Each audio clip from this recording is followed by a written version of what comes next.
今天跟大家分享木村拓哉和满岛光主演的青春剧《迈向未来的倒数10秒》。这部作品是他们继《月光恋人》12年后的再次合作。这次木村拓哉演的没落拳王童泽，和满岛光演的不在乎拳击的小葵，会碰撞出什么火花呢？跟着剧情看看吧。童泽高中时在老卢教练带领下4夺全国拳击冠军，对梦想成职业拳手的他，梦想触手可及。毕业后，不幸连连袭来，逼他放弃了拼搏多年的拳击梦，日子迷茫的过，成了披萨店送货员。20年眨眼过去，如今童泽只跟高中练拳击的兄弟阿成保持联系。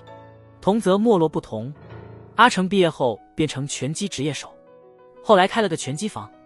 这回闲聊中，阿成想起了高中拳击教练老卢，听说老卢病得厉害，就想一起去看看老人家。童泽因早弃拳击不好意思见恩师，多年迟迟未见面，但被阿成的纠缠说服了，最后还是硬着头皮跟阿成来老卢家了。见面不久，老卢就开始大声责怪童泽毕业后杳无音信，过了好一会儿才平静下来谈正经事。实际上这次见面是阿成和老卢事先约好的，因为老卢去年得了重病，没精力管学校的拳击队，结果队伍差点被解散。阿成正想给童泽找个稳定工作，俩人一合计就定了这事，想让他成为新的拳击教练。多年不打拳的童泽，他想起伤心事，不再碰拳击相关的东西，但不忍心拒绝老恩师的请求，只好勉强答应。第二天，童泽没多大兴趣，回到母校，意外地发现现任校长是老卢的女儿小卢。他在拳击队时，小卢是管理拳击部的。记得那时候全心全意的他，现在竟是校长了，只关心升学率，认为打架运动影响学习。老卢生病，全部衰弱，小卢借机要解散全部，表态给童泽，今年若无新人就得关门。为挫败童泽壮大全部，他狡猾的派个不懂拳击的小葵辅助童泽。面对这烂摊子，童泽不免头痛。他一踏进拳击部，看着那擂台，勾起了他满头汗水的记忆。接着部员们纷纷来了，除了高3的小海是部长，其他人都是2年级的。今年竟然没新人，因为不清楚大家的水平，童泽就让大伙自由练习，打算先看看他们怎么样，然后再具体指导。活动后，成员们偷偷地讨论童泽，认为新来的教练第一天就偷懒，似乎能力一般。好奇下搜了童泽的信息，意外知道他是4冠王。部长小海觉得能让拳击部兴旺，打算把这事儿广而告之招新人。童泽则去了朋友阿成的拳击馆，跟他分享了今天的事情。他认为自己好不容易放下的拳击，被压上这个一团糟的俱乐部实在太为难，何况那些成员都缺乏训练，甚至没打过架。阿成不买账，认为这全是借口，硬拉童泽去打了一场练习赛，想让他重新找回拳击的触感。可童泽软绵绵的反抗，让阿成气得七窍生烟，觉得这简直是对拳击的侮辱。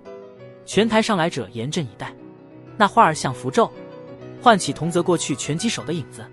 他终于全神贯注，起拳之后，童泽脑子里想起一个病床上的女人，那股劲儿一下子就灭了。他忽然摘下拳套，径直走出拳击场。事后阿成无奈向老卢报告了这事儿，他感觉童泽这样下去，很快就会辞掉拳击教练。老卢知道他重拾拳击，但童泽还是没回到从前那么热爱，心里很是担心。同时童泽送外卖，碰到了几个想蹭饭的打手客人。虽然童泽不如以前厉害了，但刚恢复的肌肉记忆让他勇敢地跟客人硬碰硬。这帮人发现惹不起童泽，急忙结清了账。不知不觉中，拳击又悄悄走进了童泽的生活。第二天，童泽到学校，遇到了帮他搞定拳击部事务的老师小葵。小葵虽不懂拳击，但他善于学习，加入后迅速补习了很多拳击知识。小葵学得越多，了解到这运动的风险，反复强调童泽训练时得保护好学生，结果真被踢中铁板。到拳击部一看，吓一跳，部长小海把一群高一新生叫来了。小海想搞个他对战4冠王的顶峰赛，点燃新生的斗志。好吸引新成员。童泽觉得小海的功夫远远不够，怎么都不同意这场对决。想来这确实挺招心的。童泽最后还是上了赛场。教练老卢生病后，大家都开始自主训练了，连当上部长的小海也是第一次真刀真枪打斗，所以特别激动。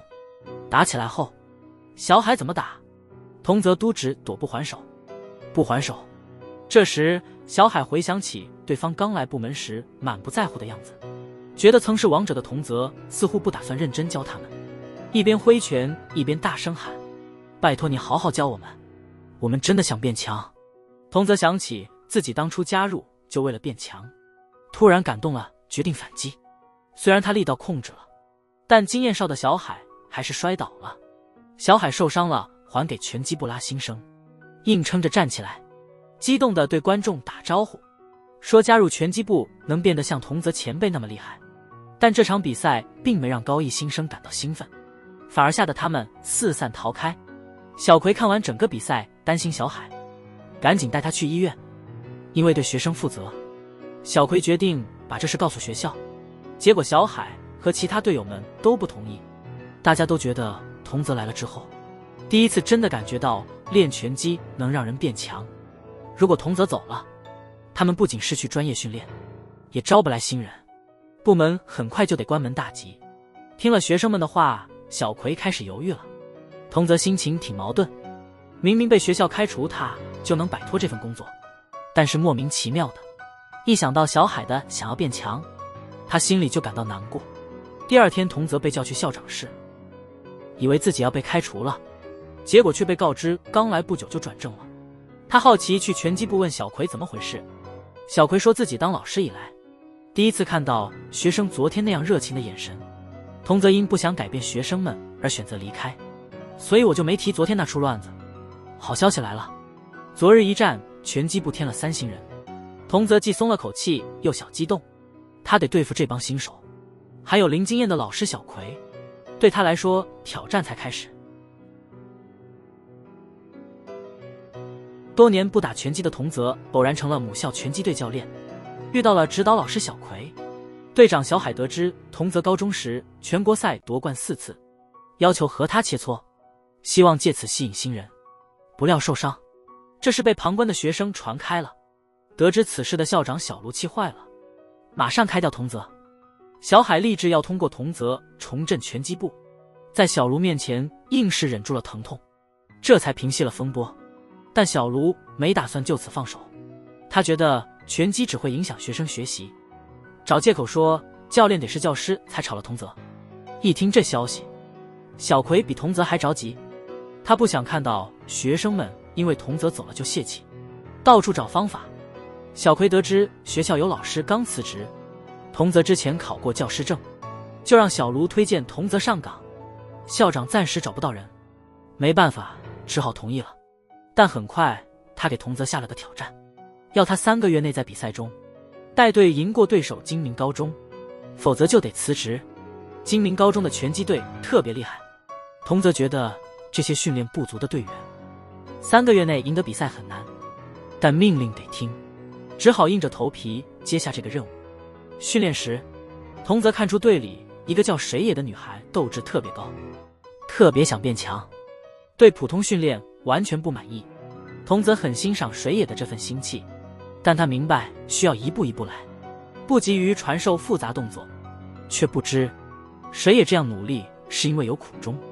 他和妈妈一直相依为命，最近妈妈的前男友阿金不停骚扰他们，水野想要强大起来保护妈妈。看着阿金来得越来越勤，童泽却始终不教他更厉害的技巧。水野一气之下离开了拳击部，自己去找武馆学能打赢大人的拳法。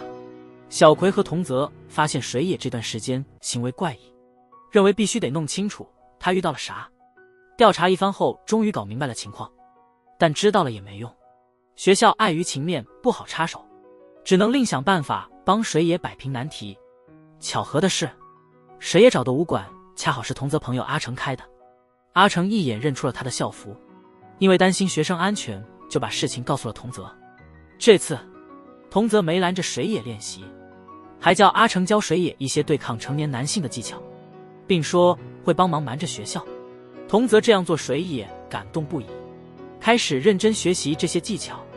深入了解后，水野意识到，即便掌握了这些复杂招数，在力量差距面前也难以发挥作用。明白童泽为啥拖拖拉拉不赶进度了。这时候，阿金又来找麻烦了。水野明白自己现在打不过一个大人，只好求童泽帮忙。童泽二话没说就冲过去了，在学校的擂台上把想动手的阿金制住了。小葵怕出事，紧跟着去了。阿金一看童泽那手段，马上没那么嚣张了。坦白了，主要是生活不如意，看着水野母女这么幸运就是受不了，才一直纠缠不休。童泽对阿金的理由根本不买账，挑了个战，说如果对方比他更惨，他就放宽一点，如果不是就得接受水野的惩罚。阿金压根没把水野当回事，二话不说就接受了这挑战，抱怨工作的难处和心情的失落。他以为诉苦能让人同情，没想到童泽的话让他惊讶万分。童泽原本有望参加奥运，但因眼角膜问题，运动生涯就此终结。后来遇到心爱的芝芝，两人新婚不久，芝芝便因病去世。紧接着他辛苦经营的店也意外关门。童泽的遭遇让大家都惊得说不出话来。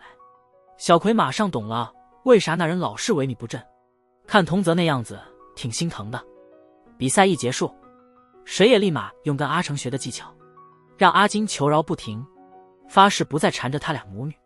事后，水野又回到拳击部，按童泽的建议训练。后面的日子，童泽带着团队积极准备即将到来的比赛，大家的技术水平也在稳步提高。童泽教他们更高级的技巧，但只给教部长小海些基础动作。他知道小海虽勤劳过人，但天赋一般，勉强学难度高的技巧只会适得其反。小海对此心知肚明，从不抱怨。准备期间还发生了点小意外，每次童泽离开学校都能遇到个热络的小男孩。闲暇时他经常陪孩子踢球，还教他练拳击。渐渐的他俩熟悉起来。有次男孩不小心扭了脚，童泽急忙带他去了医院，然后送他回家。这才知道他是小葵的儿子葵仔。原来小葵是单亲妈妈，一直和儿子妹妹葵妹同住。葵妹总想给小葵找个伴，见到帅哥童泽就劝小葵下手。小葵口头上不同意，其实心里早动了。看童泽跟葵仔父子般的亲密，心里也泛起了点点波澜。转眼比赛日到了，小海作为主力首战强敌，明明不如对方实力的他，靠着踏实的基础和对手打得难解难分。他原本想赢了比赛，就向拳击部的小艾表白，可惜输了并没能如愿。童泽知道了小海的计划，严肃地说：全力以赴的小海完全配去告白。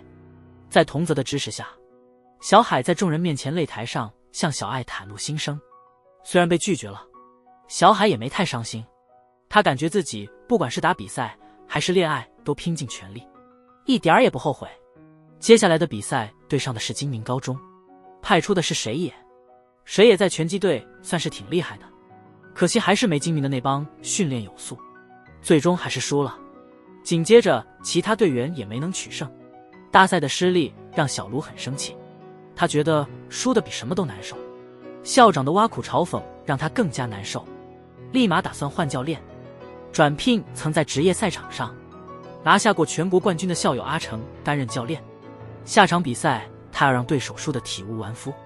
童泽看起来倒是无所谓，他本是不情愿被托管到拳击部，现在正求之不得离开，却不明白为啥忽然有点失落。阿成来了之后，教学成效并没小卢想的那么好，他年复一年教导职业选手，实力不够强的队员跟不上他的速度，这导致其他同学无法接纳阿成，有事还是找童泽帮忙。那天拳击部新人江仔被几个外人带走了，听闻此事的人立即去找童泽求援。童泽告知小葵后，自己就先去了现场。紧接着小葵急匆匆带上校长小卢赶过去，童泽3下5除2就把对方打倒了，看得他俩目瞪口呆。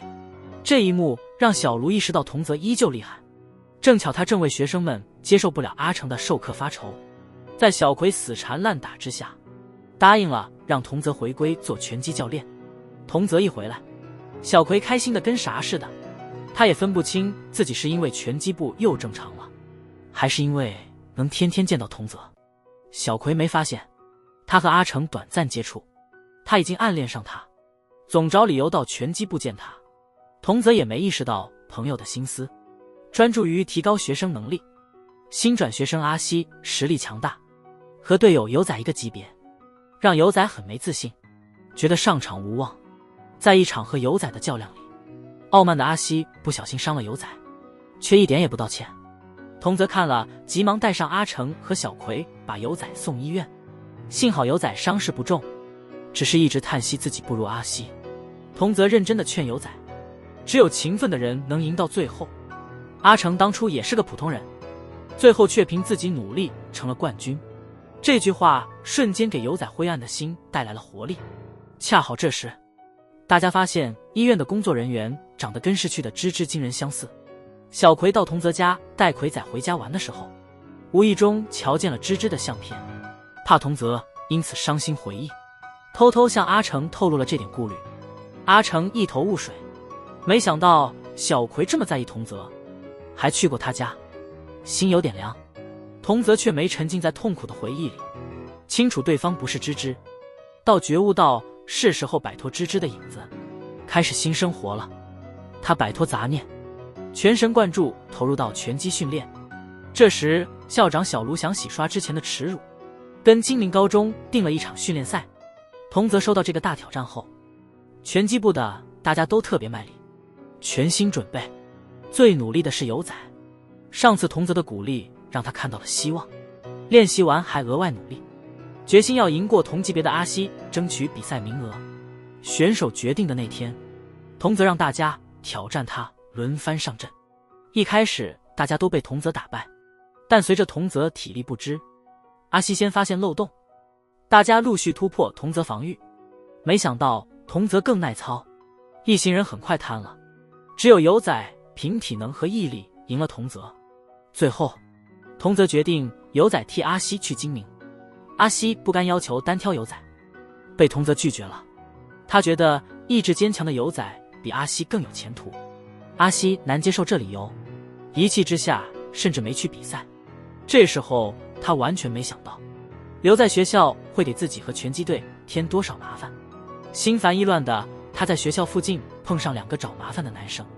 阿西很清楚自己的行为代表着拳击队，他没还手，甚至低头道歉。但看到他们欺负一名叫阿泽的学生时，他忍不住上前劝阻，却被硬推到墙上。阿西受够了，几下就把人打倒，恰好被老师撞见，立刻把他们3个带去校长室。2男生反咬一口，说是阿西先挑事。阿西又气又委屈，索性任由误解加深，哪怕小葵和童泽回来了解原委，他不肯说原因。校长小卢气炸了，直接叫停了拳击部，这让队员们的比赛没法打了。大家都怪罪阿西，小葵气坏了，狠狠骂了阿西一顿。童泽却觉得练了多年拳击的阿西肯定懂得不能随便打人的常识，感觉里面有猫腻。为了查个明白，童泽作为教练帮阿西让2个男生道歉，发现他们总是把阿泽带在身边捉弄。想起有老师说目击阿泽也在那，就带着小葵去找阿泽聊聊，希望搞明白事情真相。经过他们耐心开导，阿泽终于说了实情。了解了情况后，小葵感到心情复杂，后悔没搞清楚就冲阿西发火，不由得埋怨自己和前夫性急，会让人离婚。要是对象换成童泽，或许能给葵宝贝一个更棒的家。刚说完，小葵突然意识到自己说漏了嘴，赶紧圆场。童泽也有点慌，忙不迭地岔开话题，说现在最重要的是让拳击队复活，得让队员们重新接受阿西。